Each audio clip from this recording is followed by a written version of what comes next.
વિષય હિન્દી ધોરણ 9 અને પાઠ નંબર છે 8।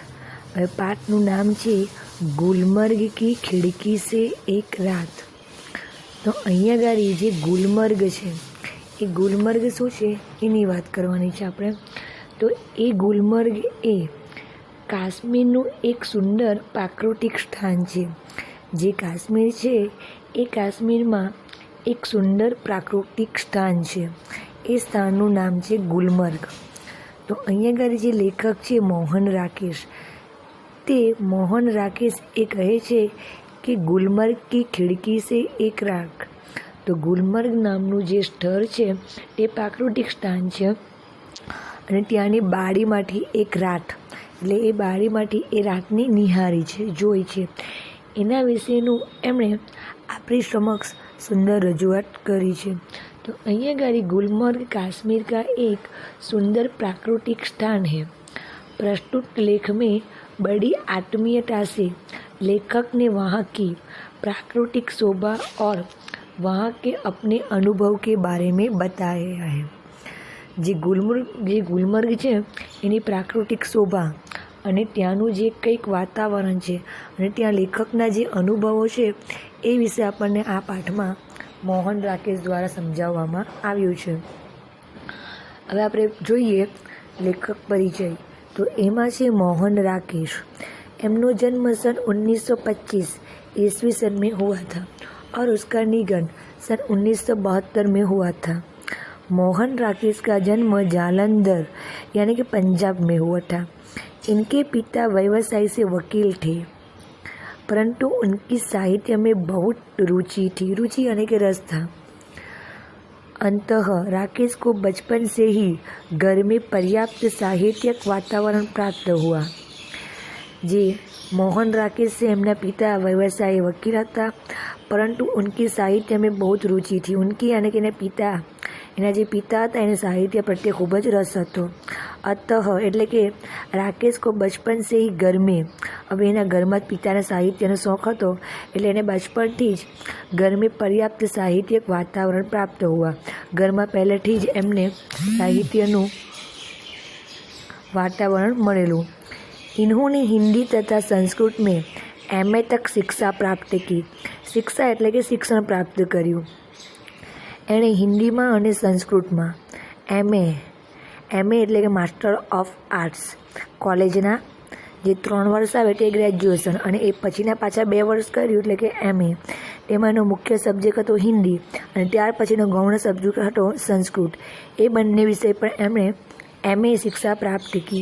एमए एटले कि मास्टर ऑफ आर्ट्स और तत्पश्चात DAV कॉलेज जालंधर में हिंदी विभाग में अध्यक्ष के रूप में अध्यापन कार्य किया। त्यार पछी एमणे तत्पश्चात एटले कि त्यार पछी एमणे जे DAV कॉलेज हती ए जालंधर में छे एना हिंदी विभाग में एमणे अध्यक्षना रूप में अध्यापन कार्य किया। अध्यापन कार्य एटले कि भणाववानुं कार्य शरू कर्युं। कुछ समय तक इन्होंने सारिका कहानी पत्रिका का सफल संपादन किया। અમે આગળ જોઈ ગયા જો સંપાદન કોને કહેવાય અને સંપાદક કોને કહેવાય, કારણ કે એની સમજૂતીઓ હું તમને આગળ આપી જ છે। कुछ समय तक इन्होंने सारिका कहानी એની જે પત્રિકા હતી એનું સફળ સંપાદન કર્યું और बाद में स्वतंत्र लेखन करते रहे। स्वतंत्र એટલે જાતે પોતે લેખન કરતા રહ્યા। कहानी लेखक के साथ साथ इन्होंने उपन्यास और नाटक भी लिखे थे। एने कहानी साथे साथे उपन्यास एटले के नवलकथाओं और नाटक पण लख्या हता। इनकी प्रमुख रचनाओं के प्रमुख यानी कि मुख्य रचनाओं में इंसान के खंडहर, नए बादल, एक और आदमी आदि कहानी संग्रह तथा अंधेरे बंद कमरे, न आने वाला कल प्रसिद्ध उपन्यास है। प्रसिद्ध एटले के विख्यात। इंसान के खंडहर, नए बादल, एक आदमी आदि कहानी संग्रह तथा अंधेरे बंद कमरे, न आने वाला कल प्रसिद्ध उपन्यास है। आषाढ़ का एक दिन, आधे अधूरे तथा लहरों के राजहंस इनके प्रसिद्ध नाटक है। मोहन राकेश मूलतः एक सफल कहानीकार तथा नाटककार है। मूलतः एटले के मुख्यत्वे एक सफल कहानीकार और नाटककार है। એટલે કે એ કહાની પણ લખી શકે છે, નાટક પણ લખી શકે છે. હવે આપણે જોઈએ કે આ જે ગુલમર્ગ પાઠ છે એમાં આપણે શું ભણવાનું છે. તો ગુલમર્ગ કી ખિડકી સે એક રાત એ પરિવેશ से लिया गया है. એમની જે કહાની પરિવેશ છે એ પરિવેશમાંથી આ ગુલમર્ગ કી ખિડકી સે એક રાત લેવામાં આવ્યું છે. ઇસ યાત્રા વૃત્તાંત, યાત્રા એટલે કે એમણે જે યાત્રા કરેલી છે લેખકે, જે મુસાફરી કરેલી છે એનું વૃત્તાંત એટલે એમાંથી એમની યાત્રાનો અનુભવ લેખકે गुलमर्ग के प्राकृतिक सौंदर्य का स्वानुभूत विवरण प्रस्तुत किया है.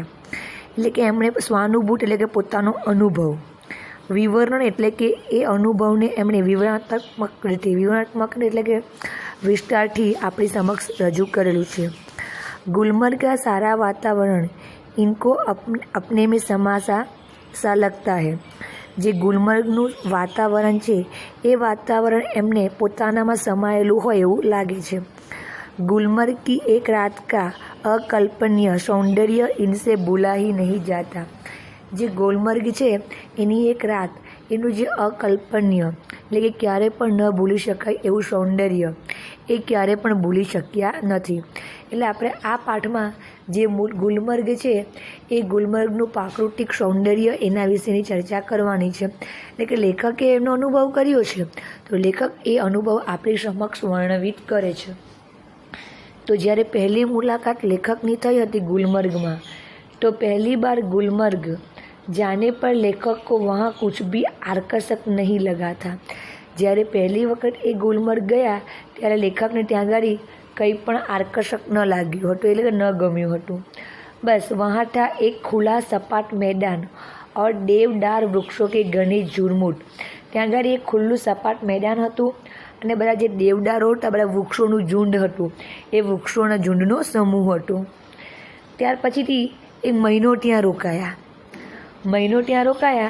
ત્યાર પછી એમને કેવું લાગ્યું, तो कुछ महीने वहाँ रहने के बाद गुलमर्ग से लेखक की आत्महत्या हो गई. થોડા મહિના ત્યાં રોકાયા પછી એમની ગુલમર્ગની સાથે મિત્રતા થઈ ગઈ. આત્મહત્યા એટલે કે મિત્રતા થઈ ગઈ. उसे लगने लगा जैसे वह भी वहाँ के सपाट मैदान का एक हिस्सा है. અને એમને એવું લાગવા લાગ્યું કે તેઓ પણ ત્યાંના આ એક સપાટ મેદાન છે એનો જ એક ભાગ છે. वहाँ के प्राकृतिक दृश्य उसे अपने में समाये हुए प्रतीत हुए. ત્યાંનું જે પ્રાકૃતિક દ્રશ્ય હતું તે તેમને પોતાનામાં સમાયેલા હોય એવું લાગવા માંડ્યું. लेखक कहता है कि गुलमर्ग में रहने के बाद जब व्यक्ति वहाँ से विदा लेता है तो उसे अपने आप से बिछोड़ने जैसा अनुभव होता है. અને લેખક કહે છે કે ગુલમર્ગમાં રહ્યા પછી વ્યક્તિ જ્યારે ત્યાંથી વિદાય થાય છે, એટલે કે ત્યાંથી જાય છે, ત્યારે તેને પોતે પોતાનાથી વિખૂટો પડ્યો હોય એવું લાગે છે. એ પોતે જ પોતાનાથી અલગ થઈ ગયો હોય એવું થાય છે. હવે જે ગુલમર્ગ છે એ ગુલમર્ગની પ્રાકૃતિક શોભા કેવી છે એની વાત છે. તો गुलमर्ग में हरियाली की भरमार है. नीचे हरी घास है, लाल लाल छतों के ऊपर हरियाली है और ऊंचे ऊंचे वृक्षों के कारण आकाश भी हरा लगता है. हरियाली के बीच नए नए रंग रूप देखते ही बनते हैं. हर क्षण एक नया अनुभव होता है और नया रोमांच की सृष्टि होती है. लोग हरी भरी घास पर बैठने का आनंद लेते हैं. शैलानी घुड़सवारी की मजा लेता है. તો અહીંયા આગળ કહે છે કે ગુલમર્ગની જે પ્રાકૃતિક શોભા છે તે કેવી છે. ગુલમર્ગમાં ભરપૂર હરિયાળી છે, નીચે લીલુંછમ ઘાસ છે, લાલ લાલ છતની ઉપર હરિયાળી છે અને ઊંચા ઊંચા વૃક્ષોને લીધે આકાશ પણ લીલુંછમ દેખાય છે. હરિયાળીની વચ્ચે અવનવા રંગોનું ફૂલો ખૂબ સુંદર લાગે છે. દરેક ક્ષણે એક નવો અનુભવ થાય છે અને નવા રોમાંચનું સર્જન થાય છે. લોકો લીલા લીલા ઘાસ પર બેસવાનો આનંદ લે છે અને પર્યટકો એટલે કે જે ફરવા આવેલા હોય છે તે લોકો ઘોડે સવારીની મજા માણે છે. હવે આગળના જે પોઈન્ટ છે, गुलमर्ग की शाम, दिन में सूर्योदय होने पर एक रात की अविस्मरणीय अनुभव, अपना अपना आकर्षण, એની ચર્ચા આપણે આગળના પીરિયડમાં કરીશું અને ત્યારબાદ આપણે પાછની શરૂઆત કરીશું. તો અહીં આપણે વિડીયો સમાપ્ત કરીએ છીએ.